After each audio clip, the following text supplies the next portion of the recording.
Hello les amis, je vous retrouve pour une nouvelle vidéo sur la Coupe du Monde de football 2022 au Qatar et c'est l'Argentine qui l'emporte en finale face à la France après un match incroyable, sûrement l'une des plus belles finales de l'histoire des coupes de la Coupe du Monde. Et ça s'est joué malheureusement pour la France au tir au but. Alors, je vais revenir un petit peu sur le match en lui-même. Après, je donnerai des statistiques et puis je vous montrerai un peu les résultats et le classement des buteurs.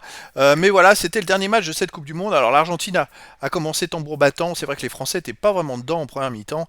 À la 23e minute, Lionel Messi a marqué un but sur penalty. Et l'Argentine a été beaucoup plus performant. Ils ont même doublé la mise à la 36e minute par Di Maria. La France, elle, de son côté, n'a pas réussi à faire un seul tir en première mi-temps, ce qui est assez catastrophique.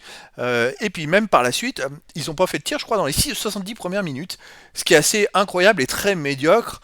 Et donc c'est vrai que le match semblait balancer, partir du côté des Argentins uniquement. Et là, vraiment incroyable ce qui s'est passé. Déjà, on a eu un penalty à la 80e minute. Et Mbappé a pu réduire le score sur penalty à la 80e minute suite à, je crois, une faute sur Colomani ou alors Thuram, je sais plus. Et donc déjà, ça a changé vraiment psychologiquement la physionomie du match parce que on s'est dit bon, la France n'arrive même pas à tirer, réussit à marquer un but sur penalty. Alors là, une minute après, une superbe action collective. Je crois que c'est Thuram qui remise la tête pour Mbappé, qui reprend de voler et qui bat le gardien. Et Mbappé qui fait un doublé en 2 minutes et la France revient à 2-2, ce qui paraissait totalement incroyable et inconcevable vu l'ensemble du match où on n'a même pas tiré une seule fois dans les 70 premières minutes. Et voilà, c'était incroyable. Après, le match était un peu foufou. La France a continué à attaquer, a eu une ou deux occasions de but derrière encore. Avec des belles actions. Et là, le match a complètement changé. C'est vrai que les entrées de Colomani et de Thuram ont amené beaucoup. Ils ont amené énormément d'énergie. Coman aussi. Ça a été vraiment incroyable. Et donc après, on est allé en prolongation. Alors, rebelote en prolongation. L'Argentine a commencé à repousser comme en première mi-temps. Et nous, on a commencé à vivoter, à se prendre des actions. Et puis jusqu'à ce que, à la 109e minute, dans le début de la deuxième prolongation, Lionel Messi marque un nouveau but. Alors sur une belle attaque argentine et puis Loris qui rebousse un tir et Messi qui arrive et qui marque de près. Malheureusement, la France est remenée. Et là, rebelote, la France réattaque. Et incroyable, à plusieurs occasions de but et à la 118e, un nouveau penalty, Mbappé qui frappe sur une balle qui arrive au deuxième poteau suite à un corner français.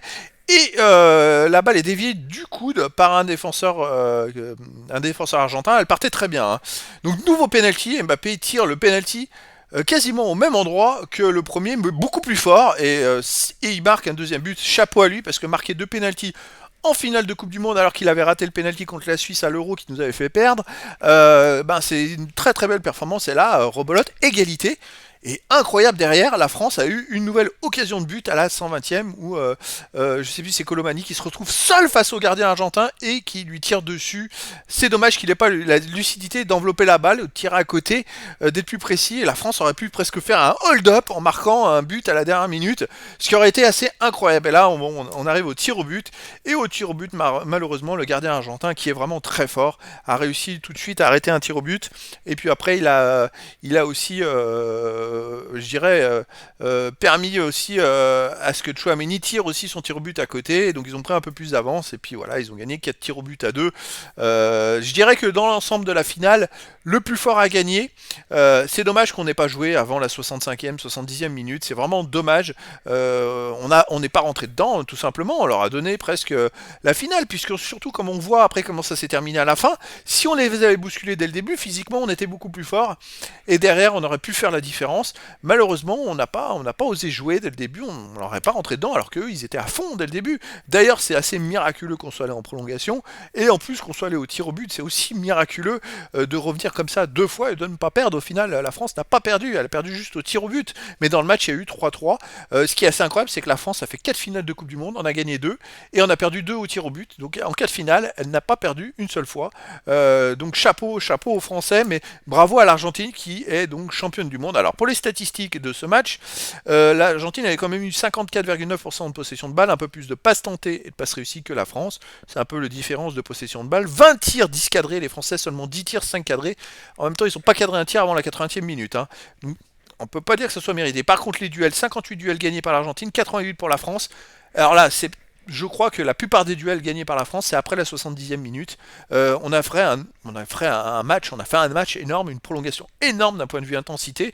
Je sais plus, Colomani, quand il est rentré, il a gagné, je crois, 13 duels dès son entrée de jeu en quelques minutes. Enfin, c'est un truc de fou. Vraiment, on a été très très bon, mais trop tardivement. Alors, est-ce qu'on mérite ou pas? En fait, de toute façon, une finale, ça se gagne, hein. Les hors-jeux autant, les corners quasiment autant, interceptions autant, les centres quasiment légèrement plus pour la France, les fautes un peu plus pour l'Argentine que pour la France. Donc c'était assez équilibré, si ce n'est dans les duels. On n'a pas joué tout simplement pendant 65-70 minutes. On peut pas dire qu'on méritait de gagner. Ça aurait été un hold-up, je pense, franchement. Mais c'est dommage parce que même si on a mal joué, le but c'est de gagner de toute façon au final. Et on n'est pas passé loin de réussir l'exploit de gagner deux Coupes du Monde de suite.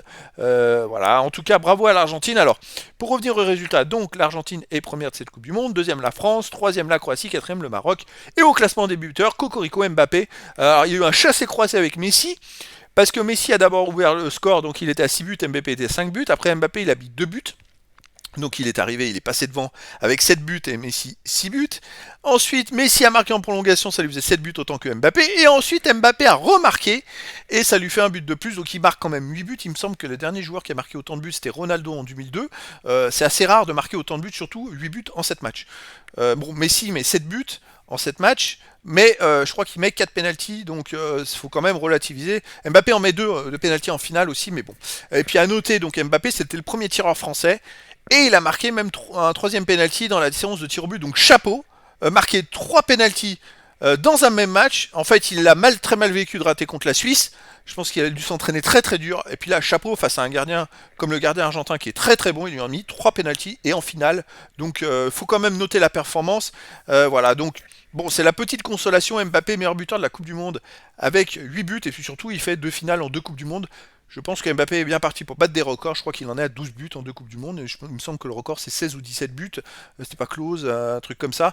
Je crois l'allemand Klose, ouais, il me semble. À vérifier. Après, en nombre de matchs, je crois que Messi en est à 25 ou 26 matchs joués. Donc Mbappé, bah, il en est en 2 Coupes du Monde à 14. Il est bien parti pour battre tous les records. Ça serait donc du nombre de buts. Ben, je pense que s'il joue encore 2 ou 3 Coupes du Monde, 3 Coupes du Monde, ça doit être faisable. 2, c'est quasiment sûr. Sauf s'il se blesse, ce que je lui souhaite pas, le Français risque de faire un malheur. Parce que déjà, il commence très jeune et il fait 2 Coupes du Monde. Il a 23-24 ans. À 24 ans, à réussir à faire 2 finales de Coupe du Monde, donc jouer 14 matchs et marquer déjà 12 buts. Je crois qu'il va faire tomber tous les records. Chapeau à lui en tout cas. Bon, écoutez, en tout cas, c'est l'Argentine qui a gagné. Et l'Argentine est championne du monde devant la France. Bah écoutez, voilà les amis, cette Coupe du Monde est terminée. Bientôt, je pense que je ferai une petite vidéo d'analyse et de statistiques pour faire un bilan total, récapitulant un peu toute cette Coupe du Monde, dès que je le pourrai. Et puis bah voilà les amis, le cours des vidéos reprend, les vidéos reprend son cours normal. Et puis je vous dis à très bientôt pour une nouvelle vidéo.